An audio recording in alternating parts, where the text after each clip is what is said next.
Bismillahirrahmanirrahim. Assalamualaikum warahmatullahi wabarakatuh. Bismillah, innal hamdalillah nahmaduhu wa nasta'inuhu wa nastaghfiruh wa na'udzu billahi min shururi anfusina wa sayyiati a'malina may yahdihillahu fala mudilla lahu wa may yudlil fala hadiya lahu. Rabbi israh li sadri wa yassir li amri wa hlul 'uqdatam min lisani yafqahu qawli. Rabbi zidni ilma warzuqni fahma. Amin ya rabbal alamin. Bapak Ibu hadirin jemaah yang dimuliakan Allah Subhanahu wa taala.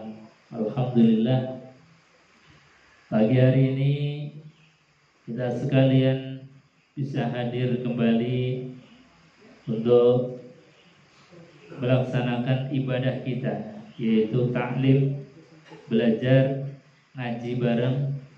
Mudah-mudahan hadirnya kita mendapatkan ilmu yang bermanfaat. Amin Allahumma. Kedua kalinya salawat dan salam kita haturkan keharibaan baginda Nabi besar Muhammad sallallahu alaihi wasallam.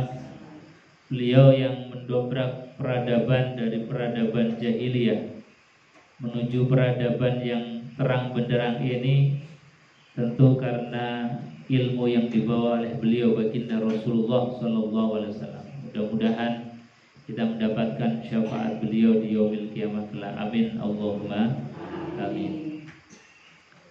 Bapak Ibu hadirin jemaah yang dimuliakan Allah Subhanahu wa taala, kita lanjutkan kajian kitab Bulughul Maram. Sudah sampai pada bab sholatul khauf, sholat dalam keadaan takut. Jadi dalam hidup kita ini tidak selamanya dalam keadaan normal-normal saja, dalam keadaan damai atau tenang saja. Kadang kita dihadapkan dengan problem-problem sosial, problem-problem kehidupan, termasuk dalam hal masalah keamanan. Di zaman Rasulullah SAW, selama hidup beliau, itu banyak sekali peperangan-peperangan yang dilakukan oleh Rasulullah SAW, ataupun kaum muslimin diserang oleh musuh. Itu pun Rasulullah SAW tidak prei, tidak libur sholatnya. Jadi dalam keadaan perang saja sholatnya tidak libur. Makanya di dalam syariat yang dicontohkan oleh baginda Rasulullah SAW, ada sholat yang dinamakan sholat syiddatul khauf, sholat yang dilakukan dalam keadaan sangat takut. Kenapa? Karena di belakang musuh, di depan musuh, di kanan kiri musuh. Tapi dalam keadaan demikian pun Rasulullah SAW dan para sahabat itu tidak pernah meninggalkan sholat. Bahkan sholatnya Rasulullah, sholatnya para sahabat pun dilakukan dengan cara berjamaah. Jadi dalam keadaan perang saja sholatnya berjamaah.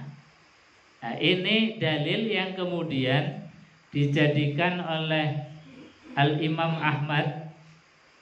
Imam Ahmad bin Hambal memberikan satu saran hukum, pendapat hukum beliau. Beliau mengatakan bahwasanya sholat jamaah untuk sholat wajib itu hukumnya wajib. Melihat dalil ini dan melihat apa yang dilakukan oleh Rasulullah dalam keadaan perang pun, dalam keadaan syiddatul khauf, jadi takut yang sangat karena musuh sudah berada di depan kita, itu Rasulullah SAW saja sholatnya tetap dilaksanakan dengan berjamaah. Kadang-kadang kita nggak ada musuh, nggak ada apa, sholatnya malah sendirian. Berarti ini kalah dengan zamannya Rasulullah. Meskipun ada musuh di depan mata pun sholatnya dilakukan berjamaah. Hadis yang pertama, an Shalih ibni Khawwat amman shalla ma'a Rasulillah sallallahu alaihi wasallam yauma zatir riqa salatal khauf anna ta'ifatan min ashabi saffat ma'ahu wa ta'ifatan wija'al adu fasalli billadzina ma'ahu rak'atan summa sabata qa'iman. Ini Rasulullah sallallahu alaihi wasallam, salah satu hadisnya diriwayatkan dari Shalih bin Khawwat, dari seseorang yang pernah sholat khauf bersama Rasulullah sallallahu alaihi wasallam di hari peperangan Zatu Ar-Riqa. Peperangan Zatu Ar-Riqa ini salah satu peperangan yang dimana Rasulullah sallallahu alaihi wasallam langsung mengikuti, karena ada beberapa peperangan yang Nabi tidak mengikuti. Tapi perang Zatur Riqa ini perang yang memang Rasulullah SAW pun ada di dalamnya. Dan ketika dalam keadaan perang dan waktu sholat itu telah masuk, Rasulullah SAW pun melaksanakannya. Maka kata beliau Shalih bin Khawwat bahwasanya sholatal khaufi anna ta'ifatan min ashabi saffat ma'ahu. Jadi sesungguhnya ada sekelompok sahabat bersaf bersama Rasulullah, sedangkan yang lain wa ta'ifatan wija'al adu. Saf yang lain itu menghadapi musuh, artinya jaga-jaga menghadapi musuh. Jadi sholat khauf itu sholat bersama Rasulullah sallallahu alaihi wasallam. Misalnya yang separuh itu mengikuti Rasulullah sallallahu alaihi wasallam, yang separuh lagi jaga. Jadi ketika Rasulullah sallallahu alaihi wasallam itu ruku, maka separuh itu ikut ruku, yang separuh masih berjaga-jaga. Nanti gantian. Begitu untuk cara sholat syiddatul khauf. Di sini disebutkan bahwasanya ta'ifatan min ashabi saffat ma'ahu. Sebagian shaf sholat bersama Rasulullah, wa ta'ifatan wija'al adu. Sedangkan bagian shaf yang lain ini menghadapi musuh. Fasalli billadzi ma'ahu rak'atan summa sabata qa'iman. Kemudian beliau sholat bersama mereka yang bersamanya 1 rakaat. Kemudian beliau diam berdiri tegak dan mereka menyempurnakan sholatnya masing-masing. Jadi gantian. Nabi sholat selesai 1 rakaat, maka yang belakang yang tadi itu berjaga-jaga menghadapi musuh ini menyelesaikan 1 rakaat. Nanti begitu juga Nabi setelah yang belakang menyelesaikan 1 rakaat, Nabi menyelesaikan rakaat yang kedua. Yang belakang dalam keadaan jaga-jaga. Nanti selesai Nabi SAW itu menyelesaikan rakaat yang kedua, yang bagian belakang gantian menyelesaikan rakaat yang kedua. Ini cara sholat dalam keadaan syiddatul khauf, dalam keadaan takut yang begitu luar biasa. Ini Rasulullah SAW memberikan contoh. Kira-kira pun nate sholat syiddatul khauf. Alhamdulillah, berarti kita dalam keadaan aman terus. Kita patut bersyukur tidak pernah melakukan sholat syiddatul khauf. Karena ini memang sholat dalam keadaan terpaksa. Jadi terpaksanya Rasulullah SAW pun tidak menggugurkan sholat, atau tidak mengundurkan sholat, atau tidak mengqadha sholat, tapi dilaksanakan ajilan tepat waktu. Tapi dengan cara tadi berjamaah Satu kelompok mengikuti Rasulullah, sekelompok jamaah yang lain itu kemudian berjaga-jaga. Kemudian datang lagi kelompok yang lain dan Rasulullah SAW bersama mereka 1 rakaat yang tertinggal bagi beliau. Kemudian beliau diam untuk duduk dan mereka menyempurnakan masing-masing sholatnya.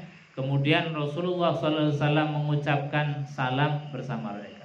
Jadi salamnya bareng-bareng.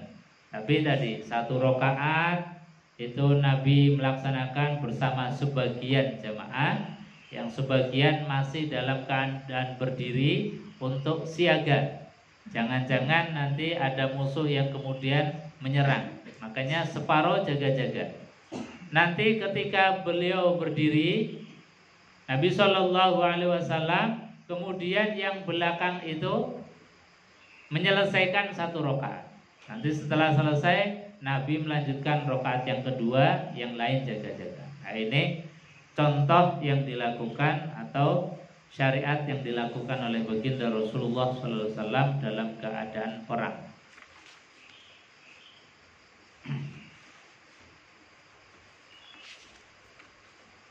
Hadis yang kedua, wa an Ibnu Umar radhiyallahu anhu maqala ghazawtu ma'a Rasulillah sallallahu alaihi wasallam qibala Najdin fawazainal adu fasawfafnahum faqama Rasulullah sallallahu alaihi wasallam fasalli bina faqamat ta'ifatan ma'hu wa aqbalat ta'ifah. Ini hampir sama, diriwayatkan dari Ibnu Umar. Artinya hadis tentang sholat khauf itu riwayatnya banyak. Kenapa riwayatnya banyak? Karena peristiwa ini ketika Nabi SAW itu yang melihat banyak, yang melaksanakan juga banyak. Tidak hanya Nabi saja, tapi para sahabat pun ikut melaksanakan sholat khauf. Makanya hadis-hadis yang semacam ini diriwayatkan banyak sahabat, termasuk sahabat Ibnu Umar radhiyallahu anhu. Beliau berkata, aku ikut perang bersama Rasulullah SAW di arah Najd, dan kami berhadapan dengan musuh. Maka kami berbaris menghadap mereka, kemudian Rasulullah SAW mengimami kami. Jadi sholat menghadap ke arah musuh, karena memang musuh saat itu ke arah Ka'bah. Maka sholat dalam keadaan khauf, kalau di sini disebutkan dalam kajian fikih, itu tidak harus menghadap ke arah kiblat. Jadi sholatnya menghadap ke arah musuh. Ketika musuh misalnya berada di arah timur, maka sholatnya menghadap ke arah timur. Musuh menghadap ada di arah barat, maka kita sholatnya menghadap ke arah barat. Ini Rasulullah SAW itu sholat menghadap ke arah Najd, karena memang musuhnya berada di arah sana. Rasulullah SAW kemudian mengimami. Maka sholatlah 1 kelompok bersama Rasulullah SAW, dan sebagian kelompok lagi menghadap ke arah musuh. Beliau kemudian ruku bersama orang-orang yang bersamanya, dan beliau sujud dengan 2 sujud. Kemudian mereka bubar menuju tempat kelompoknya yang belum sholat. Kemudian mereka datang dan beliau ruku bersama mereka dengan 1 rakaat dan sujud dengan 2 sujud. Kemudian beliau salam, dan setiap mereka berdiri dan rukuk masing-masing untuk dirinya 1 rakaat dan 2 sujud. Nah, ini ada yang berbeda cara yang dilakukan oleh Rasulullah SAW. Kalau hadis yang diriwayatkan Ibnu Umar ini, cara sholat syiddatul khauf, yaitu Rasulullah SAW itu sholat bersama dengan sebagian dari para sahabat. Kemudian sebagian yang lain itu menghadapi musuh, artinya berhadapan dengan musuh. Nanti setelah Rasulullah Shallallahu Alaihi Wasallam menyelesaikan beberapa rakaat, kemudian menyusul. Jadi intinya ada beberapa hal yang memang disesuaikan dengan kondisi. Kalau hadis yang pertama tadi 1 rakaat disusul dengan kelompok yang lain. Kalau ini tidak, dirampungkan dulu, kemudian disusul dengan kelompok yang lain, sehingga berjaga-jaga secara sempurna, menjaga dari kelompok kaum muslimin supaya tidak terserang atau diserang oleh musuh. Jadi sholat syiddatul khauf ini disesuaikan dengan kondisi. Kira-kira kalau misalnya musuh sudah dekat dan tidak mungkin 1 rakaat kemudian disusul dengan rakaat yang lain, maka bisa dengan satu kelompok menyelesaikan satu sholat dulu, kemudian bergantian dengan kelompok yang lain. Bapak Ibu hadirin jamaah yang dimuliakan Allah Subhanahu wa taala. Dalam beberapa hadis tentang sholat syiddatul khauf ini menunjukkan betapa pentingnya memang sholat itu menjadi tiang agama, tidak boleh ditinggalkan dalam keadaan apapun. Dalam keadaan sehat kita sholat, dalam keadaan sakit juga kita sholat. Diajarkan oleh baginda Rasulullah SAW, selagi akal masih berfungsi, masih bisa membedakan mana yang enak, mana yang tidak enak, mana yang baik, mana yang buruk. Ketika hati masih berfungsi, masih bisa merasakan, masih bisa membedakan mana yang baik, mana yang buruk, maka sholat tidak boleh ditinggalkan. Meskipun dengan cara dan syariat atau dengan tata cara disesuaikan dengan kondisi. Misalnya dalam keadaan kita sakit, sudah tidak bisa apa-apa, ya sudah, pokoknya kita niat sholat. Meskipun mungkin pakaian kita kotor, badan kita kotor, tempat kita kotor, insya Allah itu dalam keadaan yang disebut sebagai rukhsah atau keringanan. Jadi sholat, pokoknya waktu sholat sudah masuk, kita sholat, usolli fardhu subhi raka'ataini mustaqbilal qiblati adaan lillahi ta'ala, Allahu akbar. Ini tentang sholat. Makanya sholat itu disifati oleh baginda Rasulullah SAW, as-sholatu imaduddin. Sholat itu tiangnya agama. Sholat itu adalah cagaknya agama. Maka ketika sholat itu ditegakkan dengan baik, itu berarti agama kita ini dalam keadaan tegak. Kalau sholat kemudian ditinggalkan, maka agama kita mulai rapuh dan roboh. Makanya Nabi SAW mengingatkan betul. Bahkan di dalam Al-Quran diingatkan oleh Allah Subhanahu wa ta'ala, wa'mur ahlaka bis-sholat wastabir 'alaiha. Kata Allah, perintahkan ahlimu. Ahlimu itu siapa? Ya pasangan hidup kita, anak-anak kita, zuriyah keturunan kita, atau orang yang dalam lingkungan kita. Misalnya kita di rumah ada rewang, ada pembantu, maka itu menjadi kewajiban kita untuk mengingatkan. Jadi kata Allah dalam Al-Quran, wa'mur ahlaka bis-sholat, perintahkan ahlimu untuk melaksanakan sholat, wastabir 'alaiha, dan bersabarlah untuk itu. Karena apa? Kadang-kadang kita nggak sabar karena saking biasanya ngongkon perintahkan anak untuk sholat, besok lagi perintah lagi sholat, besok lagi perintah lagi sholat. Kadang kita muncul keluar bosennya. Nah ini makanya diingatkan oleh Allah, wastabir 'alaiha, dan bersabarlah dalam kita ini membimbing ahli kita, keluarga kita untuk sholat. Karena apa? Karena memang sholat ini adalah hal yang pokok yang menjadi status kita nanti di akhirat, yang akan dibanggakan di hadapan Allah Subhanahu wa taala. Di hadis yang ketiga, an Jabir radhiyallahu anhu qala syahidtu ma'a Rasulillah sallallahu alaihi wasallam salatal khaufi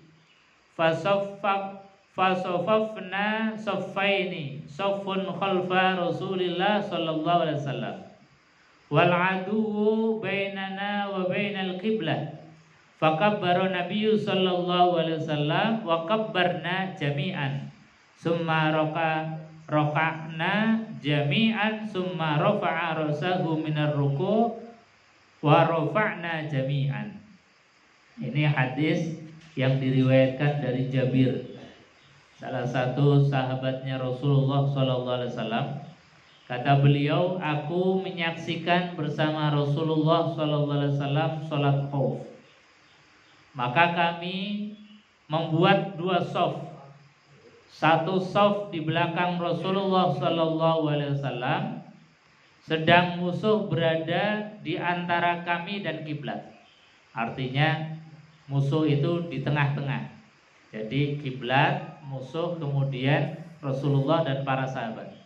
Sehingga sholatnya tetap dalam keadaan menghadap ke arah kiblat, karena musuh pas di arah kiblat.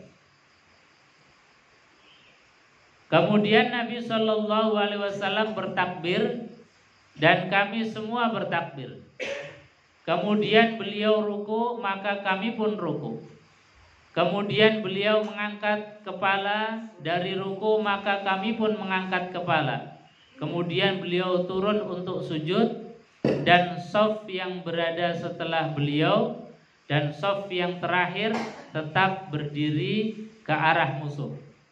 Maka ketika beliau menyelesaikan sujud, berdirilah shaf yang berada setelah beliau itu. Demikian hadis ini disebutkan. Dalam riwayat lain, kemudian beliau sujud dan sujudlah bersamanya shaf yang pertama. Dan ketika mereka berdiri, maka bersujudlah shaf yang kedua. Dan demikian disebutkan serupa dengannya. Dan pada akhirnya Nabi Shallallahu Alaihi Wasallam itu membaca salam dan kami pun juga mengucapkan salam semuanya. Nah, ini kalau di hadis yang ketiga ini sebagian-sebagian. Jadi Nabi Shallallahu Alaihi Wasallam itu sholat mengucapkan takbir, kemudian semuanya mengucapkan takbir. Ketika Nabi Shallallahu Alaihi Wasallam itu ruku, kemudian shaf yang di belakang persis Rasulullah ikut ruku. Tapi shaf yang belakang tetap dalam keadaan siap, masih dalam keadaan berdiri. Ketika Nabi Shallallahu Alaihi Wasallam i'tidal, maka yang belakang ruku.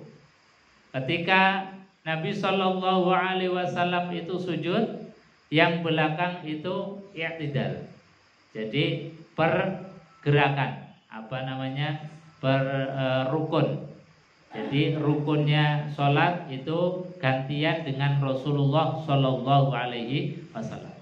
Kalau di hadis yang pertama, satu rakaat ganti kelompok berikutnya. Satu rakaat ganti kelompok berikutnya. Kalau hadis yang kedua, itu Nabi menyelesaikan dalam satu sholatan, kemudian yang lain bergantian. Jadi ini umum.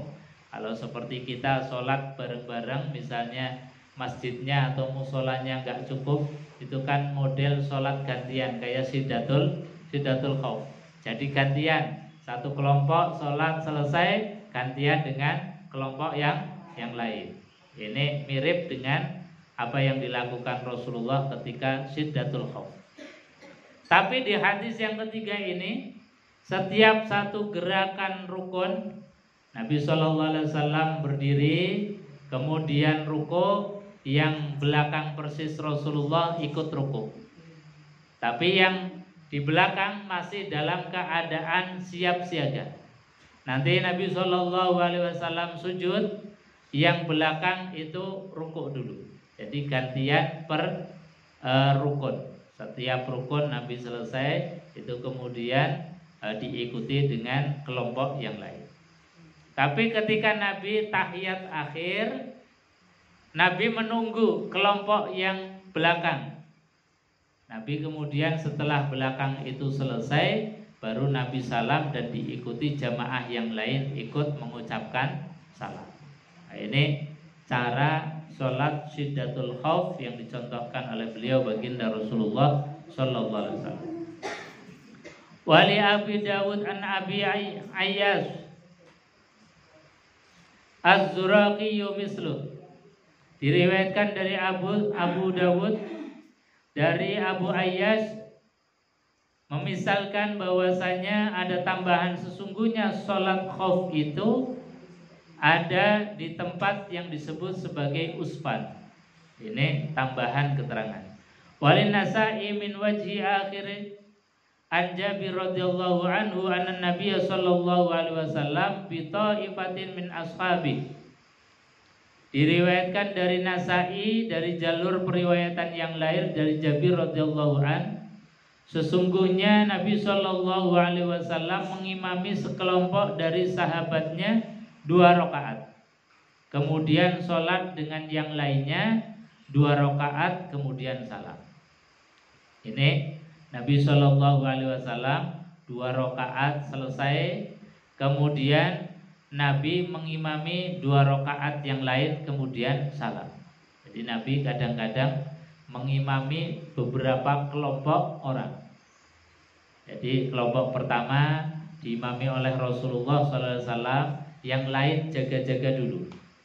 Nanti setelah ini selesai disuruh untuk jaga-jaga, Nabi sholat lagi mengimami kelompok yang lain. Ini beberapa hal yang dicontohkan oleh Rasulullah Shallallahu Alaihi Wasallam. Jadi Nabi kadang-kadang yang mengimami beberapa kali sholatan. Pertama mengimami kelompok yang ini, setelah selesai kelompok yang ini siap-siap jaga-jaga siaga, kemudian Nabi sholat lagi mengimami kelompok yang lain. Wa an Hudzaifah radhiyallahu anhu anna Nabiy sallallahu alaihi wasallam fil khaufi biha ula'i raq'atan wa haula'i raq'atan wa lam yaqtu. Diriwayatkan dari Hudzaifah radhiyallahu an, sesungguhnya Nabi sallallahu alaihi wasallam salatul khauf mengimami mereka dengan 1 rakaat dan yang lainnya 1 rakaat dan mereka tidak mengqadha. Ini juga hampir sama dengan hadis yang kedua. Hadis yang pertama, jadi rakaat Nabi SAW diselesaikan dengan shaf yang persis di belakang Rasulullah, kemudian nanti yang belakang itu nunggu. Nanti setelah Nabi dapat 1 rakaat, yang kedua menyelesaikan 1 rakaat sampai selesai, Nabi menyelesaikan rakaat yang kedua. Nah, begitu seterusnya. Jadi dalam beberapa keterangan hadis ini ada beberapa cara yang dilakukan oleh Rasulullah sallallahu alaihi wasallam. Wa 'an Ibnu Umar radhiyallahu anhu qala Rasulullah sallallahu alaihi wasallam, "Shalatul khauf raq'atun ala ayyi wajhi kana." Diriwayatkan dari Ibnu Umar radhiyallahu an, ia berkata Rasulullah sallallahu alaihi wasallam bersabda, sholatul khauf itu 1 rakaat dengan cara bagaimanapun. Tapi rawahu Bazzar bi isnadid dhaif. Ini sanadnya dhaif, disampaikan oleh Ibnu Umar bahwasanya Nabi Shallallahu alaihi wasallam kalau sholat khauf itu cuma 1 rakaat. Disebutkan di sini bahwasanya rakaatan ala ayyi wajhin. Jadi 1 rakaat dengan cara bagaimanapun. Ini kalau dalam keterangan tafsirnya, mungkin ketika dalam keadaan perang berkecamuk. Jadi dalam keadaan memang saat perang. Kalau tadi masih ada jeda, jadi musuh belum datang, kita juga belum menyerang. Masih ada saat untuk bisa melaksanakan sholat yang sempurna. Tapi hadis ini disebutkan oleh para ulama dalam tafsirnya, ini dalam keadaan perang itu memang sedang berlangsung, sedang megang pedang, sedang menghadapi lawan. Tapi waktu sholat itu sudah masuk. Maka sholatnya itu dilakukan dalam keadaan apapun. Dalam megang pedang ketika menghadapi lawan itu ya dalam keadaan sholat.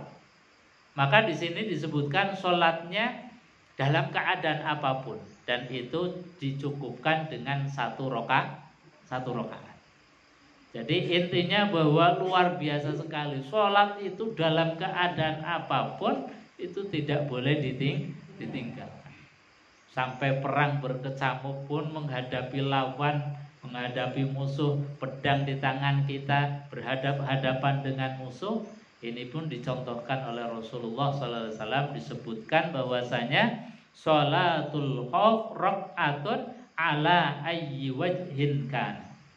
Jadi sholat khauf itu dengan satu rakaat, dengan cara dan menghadap ke arah mana saja.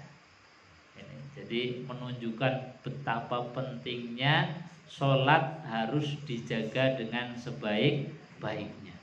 Sampai dalam keadaan perang berkecamuk pun tidak boleh ditinggal. Waktu sholat telah datang, sementara kita sedang menghadapi musuh, ya sudah, nggak usah ambil wudhu, nggak usah menghadap kiblat, sambil memegang pedang melawan musuh pun itu kita takbir Allahu Akbar dalam keadaan sholat. Meskipun lari-lari, meskipun dalam keadaan mungkin kita kejar-kejaran dengan musuh.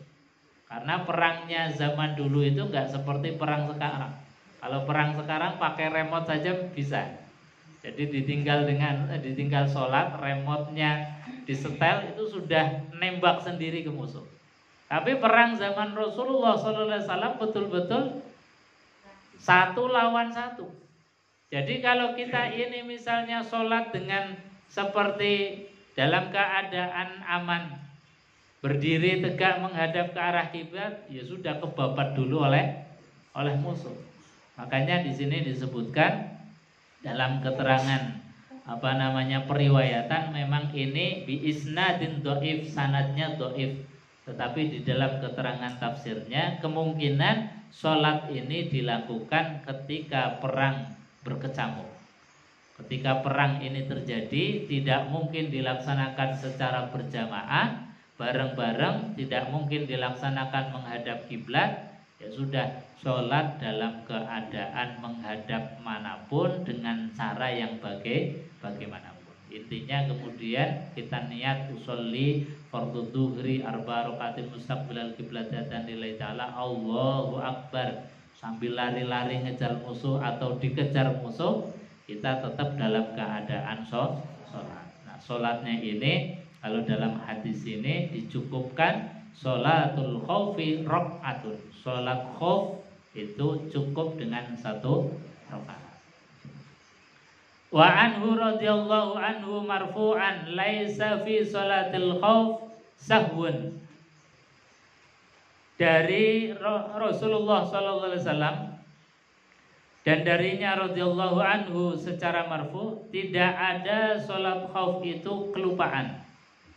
Jadi pokoknya sholat khauf sebisanya, nggak ada kelupaan. Meskipun itu cuma 2 rakaat, padahal harusnya 3 rakaat sholat maghrib misalnya, atau harusnya 4 rakaat sholat duhur, asar dan isya, kok dilakukan hanya 2 rakaat, atau bahkan tadi 1 rakaat pun menjadi apa? Jadi tidak apa-apa.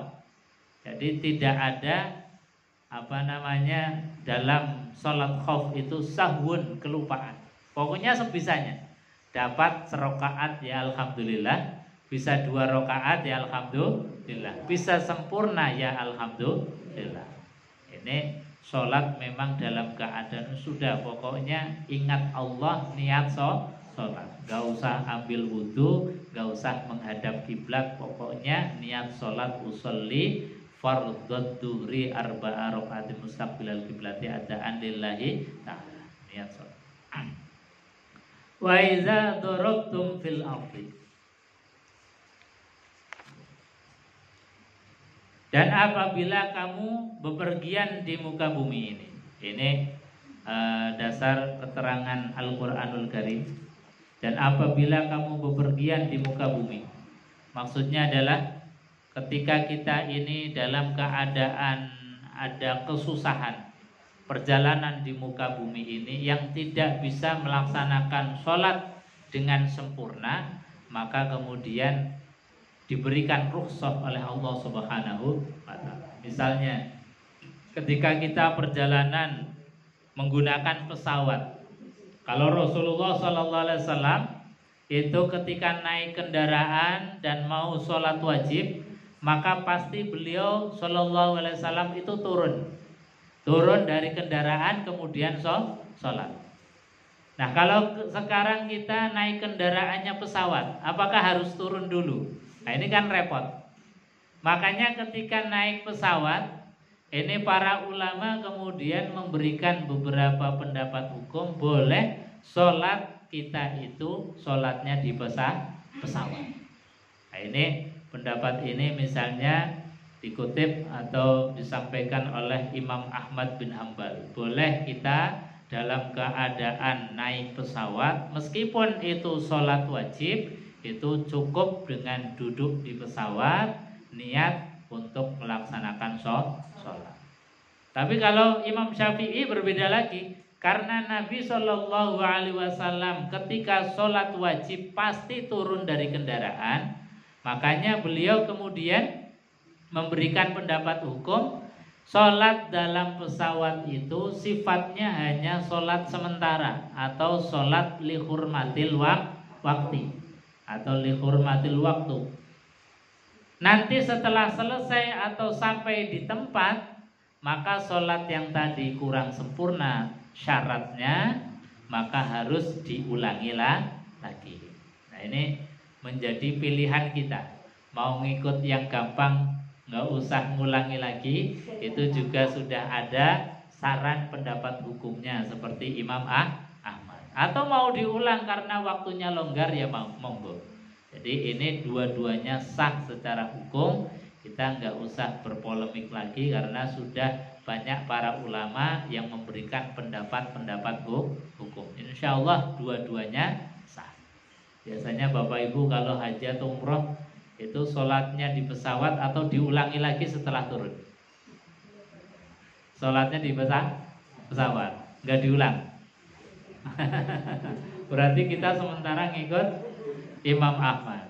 Nggak apa-apa. Itu pendapat Imam Ahmad yang membolehkan dari beberapa keterangan-keterangan hadis, apalagi tentang rukhsah yang diberikan oleh Allah Subhanahu wa taala. Ini tentang sholat syiddatul khauf atau sholat dalam keadaan takut. Saya kira itu, sebelum ditutup mungkin ada yang mau ditanyakan atau